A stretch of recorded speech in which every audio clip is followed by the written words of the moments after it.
Ahojte, pekný deň želám všetkým. Rada by som s vami zdieľala jeden zaujímavý prípad z mojej praxe. Určite to není ojedinelý prípad, určite sa vyskytuje vo viacerých firmách alebo podnikoch alebo v rodine. Takže klient ma požiadal o pomoc pri riešení situácie, v ktorej si už sám nevedel rady. Vo svojej firme sa snažil zostaviť tím spolupracovníkov, ktorí by spolu ladili, spolupracovali, ktorí by navzájom sa vedeli podporiť, vzájomne si pomáhali. Napriek jeho úsiliu, snahám, vždy sa mu ten tým nejako rozpadol, alebo to tam nefungovalo.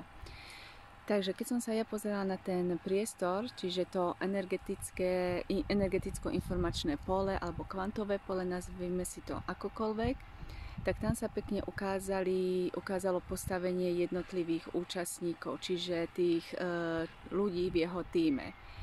Človek môže navonok akokoľvek sa pretvarovať, rozprávať, tak vlastne to vnútro, tá duša alebo tá energia, ktorá z neho vychádza, tá sa nedá oklamať. Čiže v tomto priestore som ja prečítala alebo stiahla som si informácie z toho priestoru, že ako vypadá postavenie tých jednotlivých ľudí, ako tí jednotliví členovia jeho tímu, aké majú nastavenie, v akých sú energiách, čo z nich vyžaruje, alebo čo vlastne v sebe majú, nakoľko im vlastne tie vzťahy medziľudské tam nefungujú.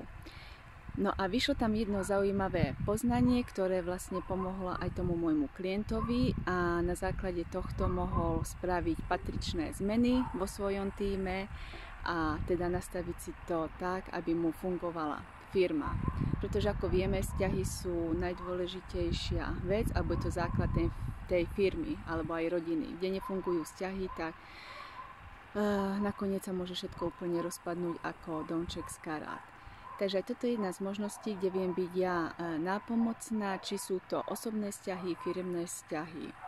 Takže neváhajte, píšte, mailujte, alebo môžeme sa osobne stretnúť a určite nájdeme riešenie aj na váš problém. Majte sa, pekný deň!